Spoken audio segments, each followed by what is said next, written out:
Hey guys, what's up? It's iFlynn here. Today we're going to be taking a look at the Kogake Prime that came with the Mirage Prime Access. Now, first off, we're going to go ahead and we're going to compare the stats from the regular Kogake to the Kogake Prime. So we can see that from the Kogake Prime to the Kogake, we actually get an increase in the crit chance to 20%, and then the crit multiplier is actually increased to 2.0, but pretty much every other stat is like lower on the regular Kogake compared to the Kogake Prime, right? So we're going to have more base damage. We have higher status chance. We have, more wall attack, more spin attack, more leap attack. So overall, the Kogake Prime is just a more damaging weapon, right? So you can see that in the way that we actually build it, because we build it for a hybrid. Our crit chance is high enough to actually build it for a blood rush body count build. So what we've done here is, instead of going ahead and throwing on body count, we throw on drifting contact to make use of the high base status chance that we actually had on. So if we go ahead and we remove drifting contact, you see that we have 34% status chance base on the Kogake Prime, and then obviously drifting contact gives us plus 10 seconds on our combo duration, and also a flat 40%, or not a flat, but an increase to our status chance by 40%, right? Which is pretty good.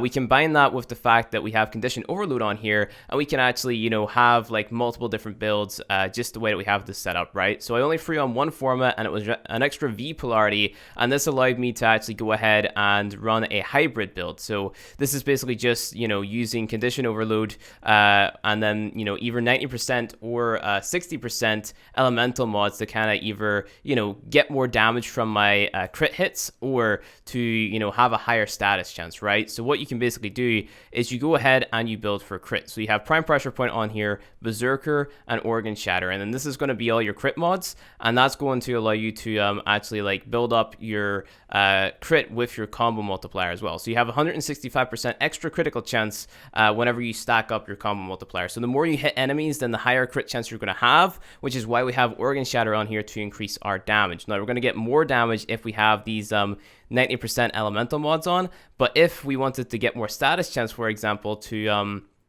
proc our condition overload, we could totally do that as well. So what we could go ahead and do, instead of having Prime Fever Strike or regular Fever Strike here and Shocking Touch, is we could just go to our Madarai tab right here, and then go ahead and throw on our Virulent Scourge and our Voltaic Strike, and then this will give us 88.4% status chance, and that's going to allow us to proc more status effects, which will give us more more multipliers from condition overload. So just to demonstrate this build versus a level 145 heavy gunner, I'm not going to increase my attack speed at all by using Warcry. I'm just invincible using Valkyrie here, and then I will show you the DPS with Warcry as well. But you'll notice the more status effects we proc in this guy, the higher our damage numbers actually get, and we end up killing him pretty fast. Now you can run either this build, or you can run the one with the dual, not the dual stat, but the 90% elemental mods, right? So if we go ahead, we throw on regular Fever Strike, and we can throw on regular Shocking Touch. I'll demonstrate with Prime Fever Strike in a second, but you'll more or less get like similar results, right? So let's just go ahead and beat this guy up, and then the higher we get our crit chance, or our crit chance by building our combo multiplier, the more damage we're going to actually deal here, right? So we're going to be dealing bigger numbers, and we're just going to deal more overall damage. So if you're going up against armored targets, what I'd recommend doing is going ahead and building for your dual stat elementals, right? So that's your Madarai with your Virulent Scourge and your Voltaic Strike, and then throwing that on these two slots here. But if the enemies have no armor whatsoever and you're running 4 times corrosive projection, I would go with this build right here, and it would make more sense. Obviously, if you have Prime Fever Strike, you go ahead and throw that there on instead, and then that way you're going to get more damage. You're also going to be proccing your status chance, or your status effects on top of that, because you have Drifting Contact on, you have like a high base status chance, so it just makes more sense, okay? You're only really going to ever want to build for status whenever the enemy's armor is completely removed, whenever the enemies are like level 3000 type of thing. So if you wanted to stay in a survival for like 5 hours, that's whenever you'd build for status chance over these high damaging sort of like big number type things here, like implying the enemy has no armor. If the enemy has armor, you want to run these dual stat elemental mods most of the time, because it's just going to give you, overall more DPS, because you're going to be stripping that armor away. You're going to get that multiplier from condition overload more often, and it just makes a lot more sense. So what I'm going to demonstrate now is the Crypt Build. So with the 90% elemental mods and Warcry on, because Warcry is one of my personal favorite melee abilities, and Valkyrie is one of my personal favorite melee frames.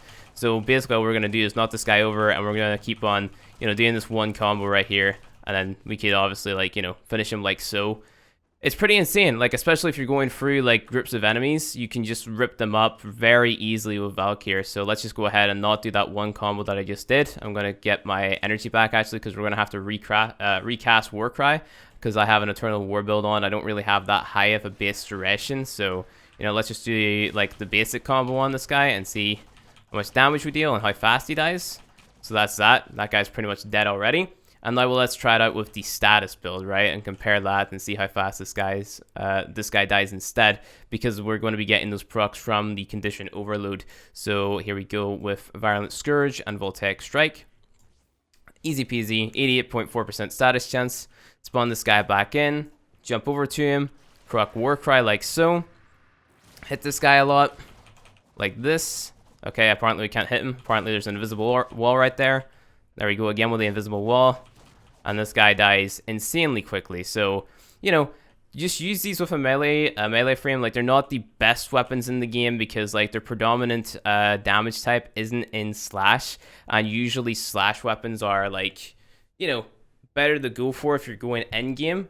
This is more suited towards killing Corpus and getting rid of their shields and stuff like that. But even at that, with the things we have in the game right now, like Hunter Munitions and Viral Combo on, you know, high crit, low status weapons, you're just going to eat free shields anyway. So, yes, the Kogake Prime are really good, but the thing is, like, you know, you can get much better, like Nakana Prime, Galatine Prime, you know, and you can build, like, more or less the same builds on all of those weapons and get better, if not similar effects, right? So, that is pretty much it for the Kogake Prime. They're good weapons. I just think that there's better in the game, and you also have to put like a decent amount of work in to get these weapons as well, because you need to get like 2 of each part. So you need like 2 of the boot, you need 2 of the gloves, I guess, and then I think you need a link as well. Not too sure, and the blueprint on top of that. Maybe you don't need a link. Maybe I'm just talking out my ass at that point, but I don't know. You need a lot of parts to build the Kogake Prime, and I just think that there's better out there. So, other than that, guys, that is pretty much it for the video. If you guys enjoyed it, go ahead and hit that like button below. If you want to see more Warframe content from me, hit subscribe, and I'll see you guys in the next video.